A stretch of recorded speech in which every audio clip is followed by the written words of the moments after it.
예,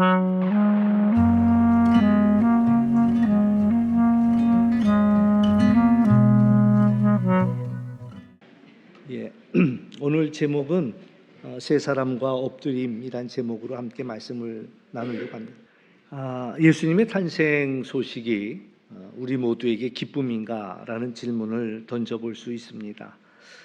당연히 우리 모두가 생각할 때는 예수님이 오신 이 소식이 기쁨이 되어야 당연하고 마땅하다라는 생각을 할 수 있는데, 그런데 모두가 기뻐했던 것은 아니었다라는 그런 이야기입니다. 예수님이 오심으로 인해서 소동이 일어났습니다. 한바탕에 소동이 일어났고, 그 가운데는 왜 소동이 일어났는가 속에는 두려움도 있었고요. 그래서 예수님의 탄생했다는 얘기를 듣고 생겨난 음모도 있었고, 또 한편에서는 예수님의 이 소식을 듣기 위하여서 먼 길을 떠나온 사람도 있었다. 그러니까 세 사람이라고 이야기했지만 오늘 본문 속에서는 예수님의 탄생 앞에 세 부류의 사람들을 생각해 볼 수가 있습니다. 첫 번째는 헤롯 왕을 생각해 볼 수 있겠고요. 두 번째는 제사장과 서기관들을 생각해 볼 수 있겠고, 또 세 번째는 동방에서 온 박사들을 생각해 볼 수가 있습니다. 예수님이 나신 것은 동일한 사실인데, 그러나 그들의 반응은 전혀 달랐다라는 그런 이야기입니다. 그리고 우리들도 스스로에게 물어볼 수 있습니다. 나는 어떤 부류인가라는 생각을 우리는 솔직하게 해볼 필요가 있다라는 얘기입니다.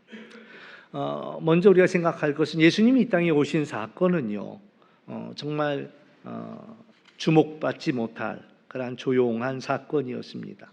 그러나 그 조용한 사건은 그렇게 간단한 내지는 작은 일은 아니었다라는 것이지요.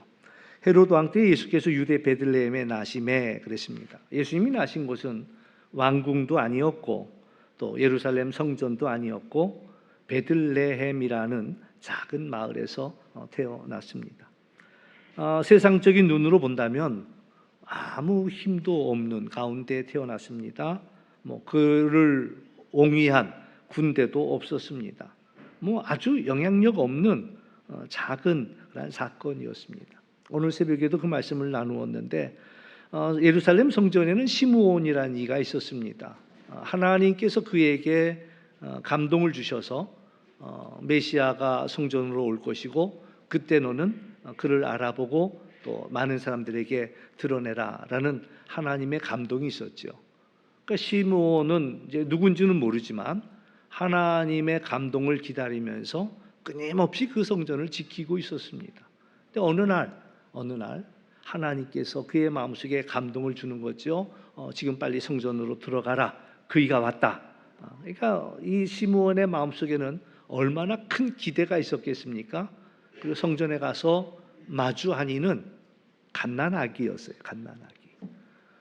이 땅을 구원하기 위해 온다라고 했던 나름대로의 어떤 생각, 기대 이런 것들이 있었는데, 그 정작 하나님께서 또 성령께서 감동을 주어서 달려가 마주친 이가 정말 아무 힘도 없는, 자기 스스로도 걸을 수 없는 그런 엄마 품에 안겨 있는 아기를 보았다라는 이야기지요. 그러면서도 시므온은 그 아기를 통해서 하나님이 하실 놀라운 일들을 그는 바라보게 되었다라는 이야기입니다. 아무튼 이 베들레헴에 태어난 아기는 정말 어느 누구의 주목을 끌 수도 없는 그러한 연약한 자입니다. 그런데 성경은 오늘 뭐라고 이야기하냐면은 왕이 나셨다라고 이야기합니다. 우리 옆에 분한테 한번 인사할까요? 왕이 나셨습니다. 왕이 나셨습니다. 예.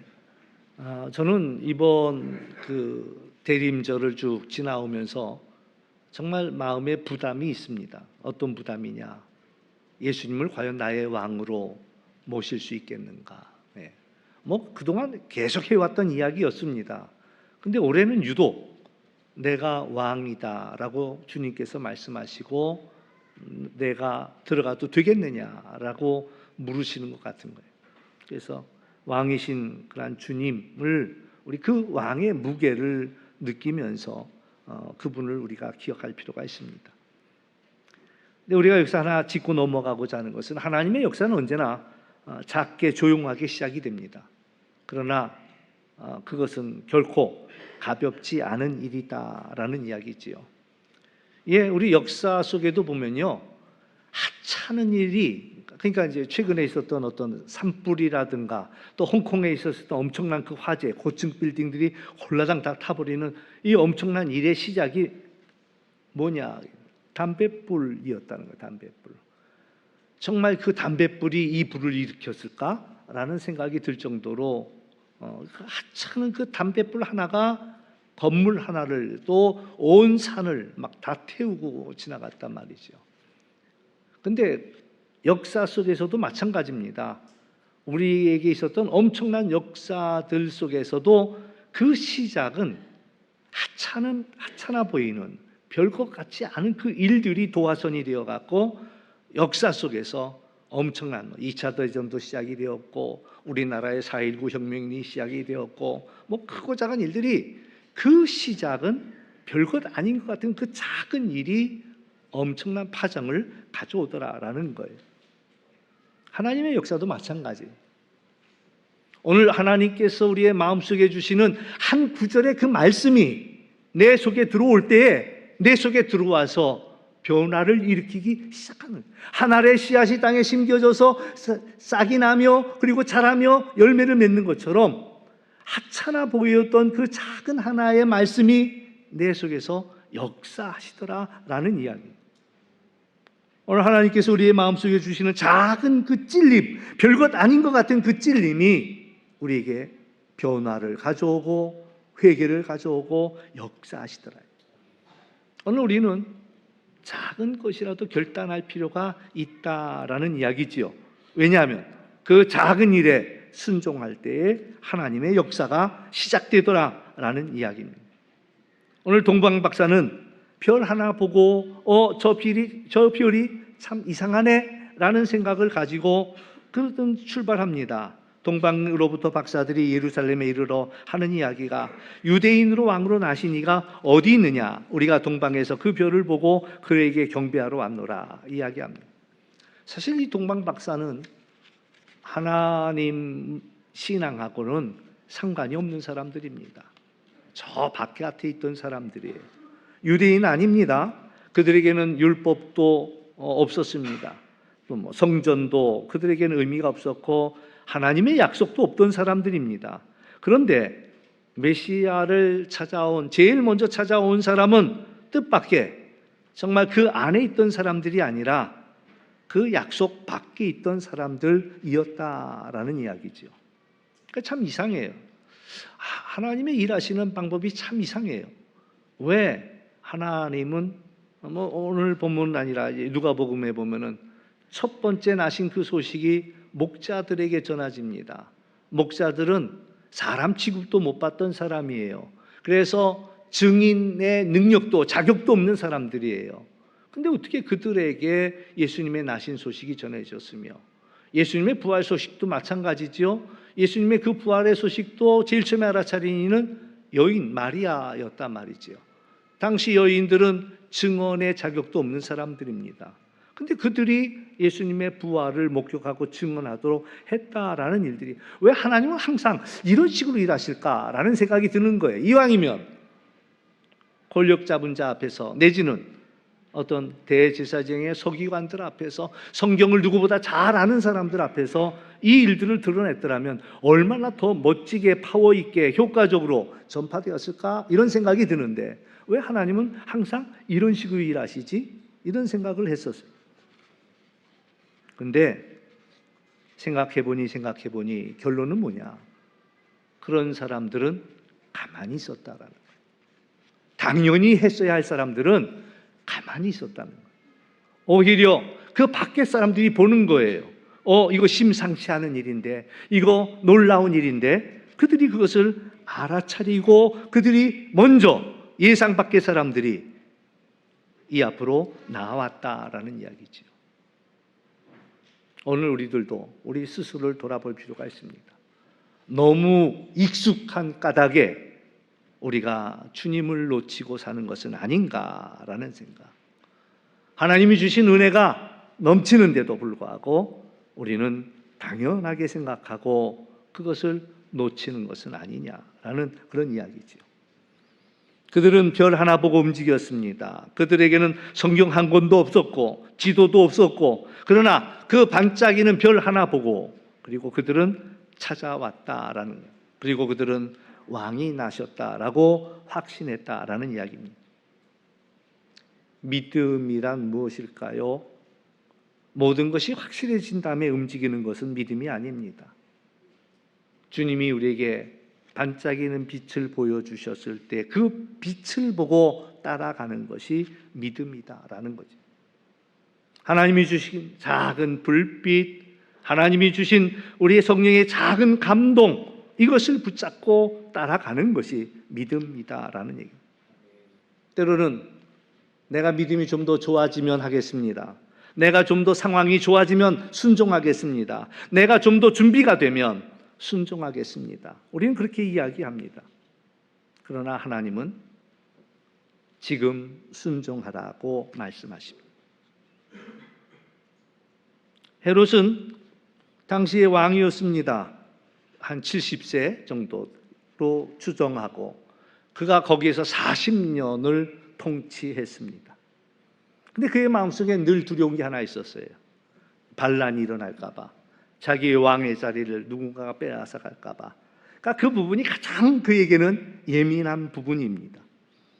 근데 이 동방 박사가 찾아와서 유대인으로 왕으로 나신 이가 어디 있느냐라는 이야기를 들었을 때에 헤롯이 또 예루살렘이 온통 소동이 일어났습니다. 예수님의 탄생은 헤롯에게 반가운 소식은 아니었습니다. 위협이었지요. 헤롯은 예수님의 탄생을 기뻐할 이유가 없었습니다. 왜? 그는 이미 왕이었기 때문입니다. 언제나 왕의 자리에 있는 사람들에게는 예수님이 위협이 됩니다. 우리도 마찬가지예요. 내가 왕이라고 생각하고 있습니까? 내 인생에 왕으로 앉아 있을 때 예수님은 불편합니다. 내 계획에, 내 통제에, 내 자존심에 내가 왕자의 자리에 앉아 있다면 예수님이 오시는 일들은 불편합니다.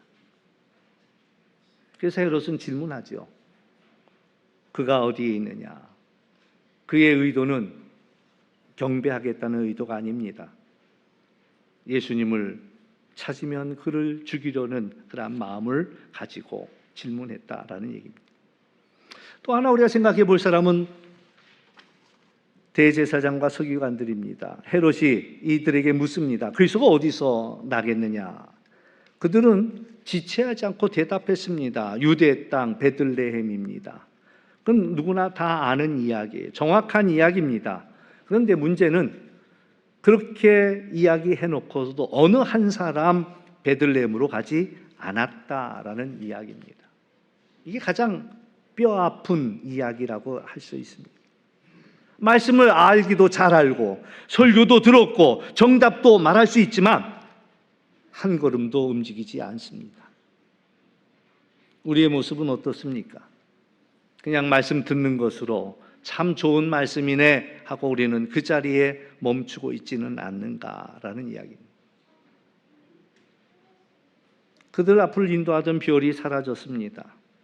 그러나 이제 박사들이 왕의 말을 듣고 갈 때 동방에서 보던 그 별이 문득 이제 앞서 인도하다가 악이 있는 곳 위에 머물러 섰습니다. 예루살렘에 들어갔을 때는 보이지 않았어요.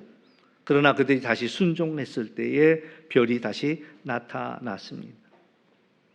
오늘 우리들도 어디에 서 있느냐라는 것이죠. 사람들 한복판에 서 있는지, 또 여러 가지 익숙한 일들에 서 있는지, 또 여러 가지 내 계산 속에 서 있는지, 그러다가 하나님의 인도를 놓치는 거예요. 우리의 생각이 앞서는 그 순간 우리는 하나님의 인도하심을 놓쳐버리게 되어 있습니다.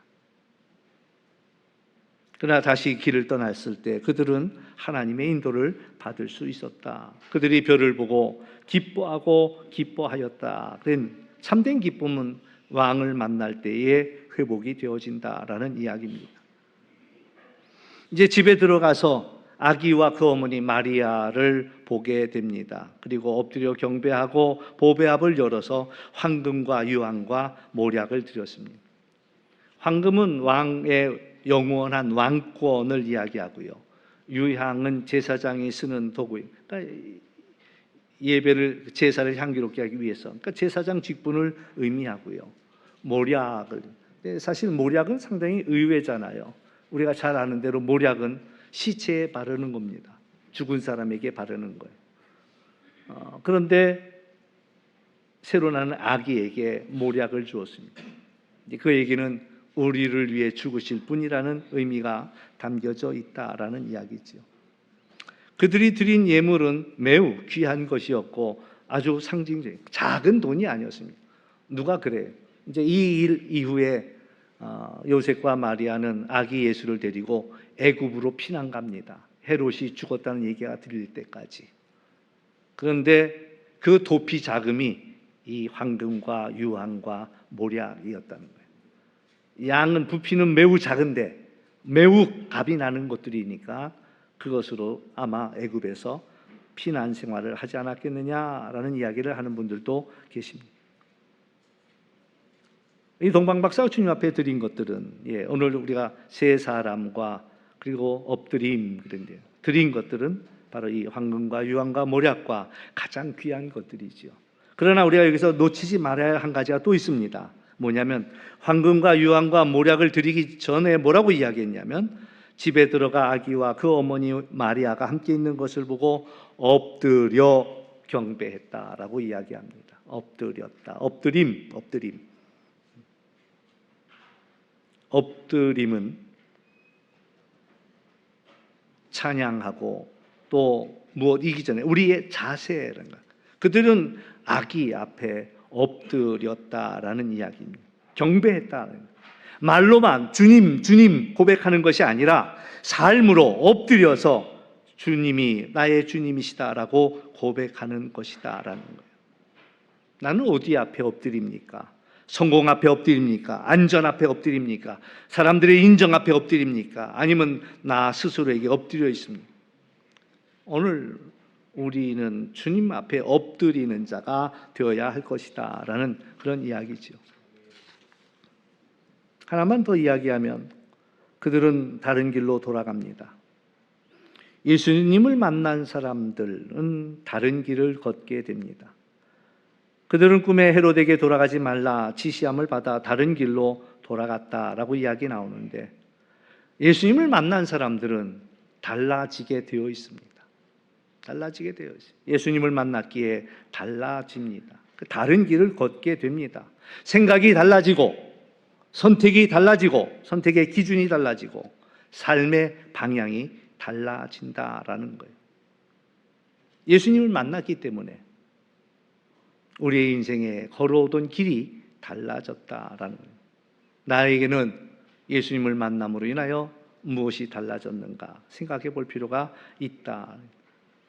오늘 세 사람을 생각해 봅니다. 헤롯과 같이 자기 왕자만 지키려는 사람인지 아니면 알기는 누구보다 잘 알지만 한 발짝도 움직이지 않던 서기관과 제사장과 같은 사람인지 아니면 작은 별빛을 보고 따라가는 사람인지 오늘 예수님은 우리에게 질문합니다. 얼마나 너는 알고 있느냐를 묻는 것이 아니라 너는 나를 왕으로 모시겠는가? 그 앞에 엎드리겠는가? 원하기는 이번 성탄절 우리의 삶이 경배로 시작해서 다른 길로 이어지는 그러한 믿음의 여정이 되시기를 주님의 이름으로 축원합니다. 기도합니다. 참 좋으신 아버지 하나님 감사합니다.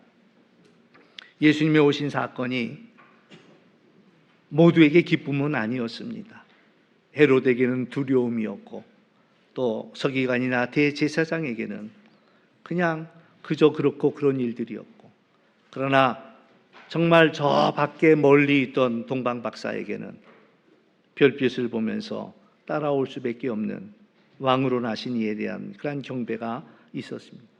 오늘 우리는 과연 어떤 사람인지 예수님이 나신 것이 두려운 사람인지 아니면 나하고 상관없는 그냥 사건인지 아니면 그 별빛 속에서 믿음의 여정을 떠나는 사람인지 우리 자신들을 돌아보게 하여 주시고, 오늘 주님 앞에 우리의 가장 귀한 것을 드릴 뿐만 아니라 주님 앞에 엎드리는 자, 세상 그 어느 것 앞에도 무릎 꿇지 아니하고 주님 앞에만 우리의 무릎을 꿇기로 결단하고, 그래서 경배하며 그 믿음의 여정을 따라가는 우리 모두가 될 수 있도록 주님 은혜 베풀어 주옵소서.